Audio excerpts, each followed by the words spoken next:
योगी cabinet में शामिल होने के बाद पहली बार गृहनगर की ओर प्रोफेसर एचपी सिंह बघेल का काफिला आ चुका है। हजारों समर्थक उनके रास्ते में हैं। सुबह 8 बजे से वो लखनऊ से चले हैं और यहाँ एक्सप्रेस वे जो लखनऊ आगरा एक्सप्रेस वे है उससे होकर यहाँ कटपुरी पर हैं और अभी इस समय 2 बजे हुए हैं। 2 बजे तक हजारों समर्थक उनके इस्तकबाल में है। आगरा कितने बजे तक पहुँचेंगे ये तो वक्त ही बताएगा। फिलहाल प्रोफेसर प्रोफेसर साहब आपका स्वागत है, पहली बार कैबिनेट मंत्री बनकर आए हैं। Thank you.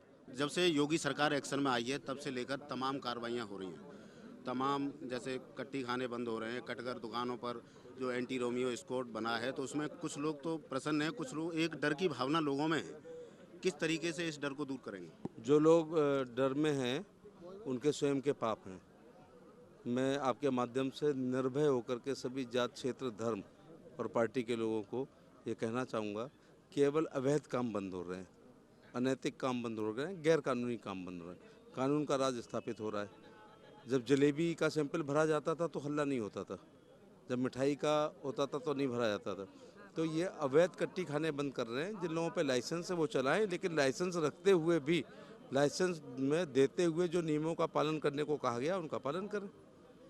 मोदी जी आए थे और बीजेपी के जो संकल्प पत्र में भी था कि सरकार बनने के बाद जो किसानों के कर्ज माफ होंगे, अभी उस ओर कोई ध्यान नहीं दिया गया।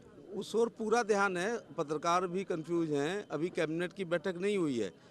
मुझे संकल्प पत्र में याद है कि जैसे ही भारतीय जनता पार्टी की सरकार अपनी पहली कैबिनेट करेगी, 15 मिनट के अंदर सीमांत लघु सीमांत किसानों का फसली ऋण बीमा माफ़ कर दिया जाएगा।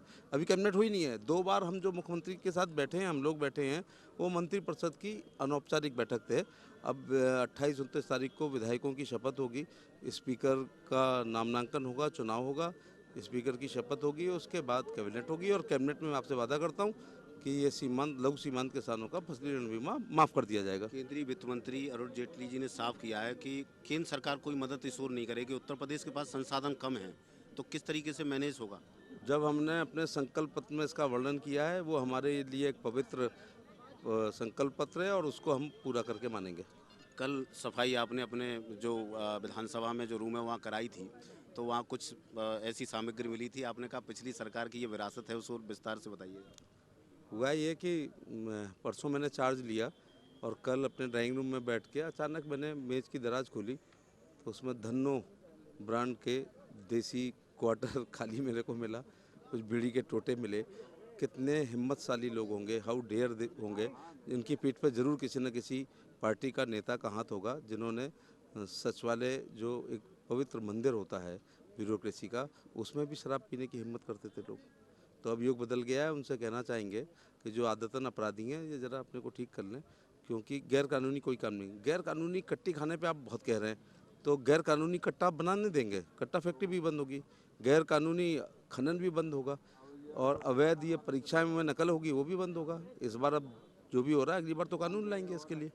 एंटी रोमियो जो स्क्वाड बना है उसमें लोगों में थोड़ी सी असुरक्षा की भावना है, क्योंकि जो लोग नहीं हैं, जो लोग अपनी फैमिली के साथ जा रहे हैं उनको भी प्रताड़ित करने, तो इस ओर किस तरीके से दिशा निर्देश आप पुलिस प्रशासन को देंगे? अब हम लोग साक्ष्य के साथ, मैं अपने ज़िले में साक्ष्य के साथ जनता से वो प्रमाण मांगूंगा कि जिसमें पुलिस की जाती हुई है, क्योंकि मुख्यमंत्री जी की मंशा उन शोहदों के खिलाफ है, उन लफंगों के खिलाफ है।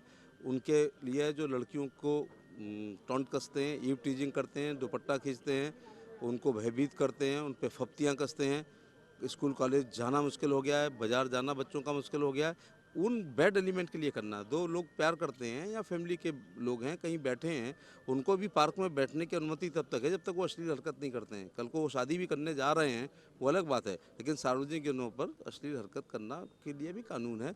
तो मैं पुलिस, फिरोजाबाद की पुलिस को कहना चाहूँगा, इसका दुरुपयोग बिल्कुल ना हो। इसके पीछे उद्देश्य लफंगों को, गुंडों को, शोहदों को, जिन्होंने जीना मुश्किल कर रखा है बच्चियों का, उनके लिए है ये कार्रवाई। कल वीआईपी गेस्ट हाउस में सीएम योगी से मिलने के लिए बसपा के नेता रामवीर उपाध्याय वहां आए और सपा मुखिया मुलायम सिंह यादव की जो पुत्र वधू हैं उनके बेटे वहां मिलने आए, तो क्या राजनीतिक नेतार्थ हैं इसके? नहीं, इसकी कोई राजनीतिक नहीं, राजनीति उनके दिल में जो भी हो, लेकिन ये सामान्य शिष्टाचार होता है। उसके तहत बीएसपी के 19 लोग आए हैं, रामवीर उपाध्याय उनमें सबसे सीनियर हैं। हो सकता है पार्टी के दल के नेता विधानसभा में वो चुने गए हों, मेरी जानकारी नहीं है। तो एक सामान्य शिष्टाचार होता है। विधानसभा का सत्र चलने जा रहा है उसकी पूर्व संध्या पे, लेकिन मुलायम सिंह जी की बहू के बारे में जरूर है कि रामवीर उपाध्याय तो विधायक हैं, दल के नेता हैं, चौथी बार के एमएलए हैं, सामान्य शिष्टाचार कर सकते हैं। मुलायम सिंह जी की बहू गई है तो वो भी शिष्टाचार के नाते जा सकती हैं, और कुछ उनके दिल में राजनीतिक स्वार्थ होंगे तो उन दोनों के बीच की बात है। कैबिनेट में जगह मिलने के बाद आप पहली बार आए हैं, समर्थक इतने सारे हैं, आगरा आपको पहुंचना है और अभी काफ़ी हमने रास्ते में होकर आ रहे थे तो हज़ारों जगह आपके स्वागत के लिए लोग डटे हुए हैं, तो क्या कहना चाहेंगे इसमें? मैं अपना रिकॉर्ड खुद तोड़ता हूँ। मेरा भीड़ का रिकॉर्ड किसी दूसरे दल का, किसी दूसरा नेता नहीं तोड़ता है।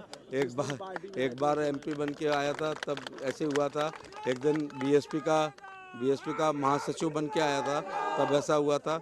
एक बार भारतीय जनता राज्यसभा लेके आया था तब ऐसे हुआ था। और एक दिन भाजपा केवल ज्वाइन करके 2 रुपये का सदस्य बन के आया था तब भी ऐसे हुआ था। इस बार तो केवल कैबिनेट मंत्री बन के आया। सरकार के गठन से लेकर आज तक आप मुख्यमंत्री योगी के आसपास देखते रहे हैं, तो क्या किस तरीके की सरकार चलने जा रही है? 5 साल में किस तरीके के काम होंगे? लोगों जो आम जनता उसकी तमाम उम्मीदें हैं, उम्मीदों से बढ़कर जनता ने आपको मैंडेट दिया है, तो क्या कहना चाहेंगे? जब माननीय मुख्यमंत्री जी पहली बार एमपी हुए थे तब मैं भी पहली बार जीता था। फिर वो दूसरी बार जीते, मैं दूसरी बार उनके साथ जीता। तीसरी बार वो जीते, मैं तीसरी बार उनके साथ जीता। चौथी बार वो जीते, जलेसर ख़त्म हो गई, मैं राज्यसभा में आ गया। 5वीं बार वो जीते तो मैं 2 साल पीछे से एमएलए बन के आ गया। तो एक लंबा हमारा उनका राजनीतिक जीवन और मेरा राजनीतिक जीवन की शुरुआत एक ही दिन हुई है, और लगातार हम लोग जीतने वाले, हैट्रिक मारने वाले 2 ही लोग हैं जो लगातार जीतते थे। तो दल अलग थे लेकिन सिद्धांत काफ़ी हम लोग पार्लियामेंट कमेटी में साथ में रहे, महीनों कमेटी दौरा करती थी। व्यवस्था परिवर्तन के लिए 325 है, सत्ता परिवर्तन के लिए 150, पौने 200, 200, सवा 200, 350 इन लोगों ने इसलिए दिया है कि अब सत्ता परिवर्तन के साथ व्यवस्था परिवर्तन हो। खेत में 6 महीने में वादा करता हूँ, खेत में हल चलाता हुआ किसान, पढ़ता हुआ छात्र, पढ़ाता हुआ अध्यापक, सड़क बनाता हुआ मजदूर, दुकान पे बैठा हुआ दुकानदार और कैमरा लिए पत्रकार जब महसूस कर लेगा कि नई सरकार आई है तो ये व्यवस्था परिवर्तन। तमाम युवा हैं जो पिछली सरकारों में काफ़ी नौकरियों के लिए भागते रहे, सरकारों ने उनको बेरोज़गारी भत्ता दिया, तमाम वायदे किए, लेकिन इस बार जो युवा हैं, पहले आपने भी वादा किया था कि पहले 1 साल में 1 लाख से 1.5 लाख तक लोगों को, युवाओं को रोज़गार और नौकरियां देंगे। अब जो नौकरी लगेगी वो टोटल मेरिट पे लगेगी, क्योंकि अभी हम बॉर्डर पे खड़े हैं। इसके पीछे जो ज़िला है वहाँ सूचियाँ बनती थी, नौकरी यहाँ पर लिस्ट से बनती थी। इंटरव्यू फॉर्मेलिटी के लिए होता था, लेना है तो आगरा की स्पेलिंग, नहीं लेना होता तो चेकोस्लोवाकिया की स्पेलिंग पूछते थे। और इसके अलावा इंटरव्यू की कभी वीडियो रिकॉर्डिंग नहीं होती थी, सूचियों से होता था। Section officer, deputy secretary, joint secretary, secretary, मंत्री, इनके बीच में बंदरबाट होता था। इसलिए इन बच्चों को कह रहा हूँ कि ग्रुप खा और घा की टोटल इंटरव्यू ख़त्म हो जाएगा।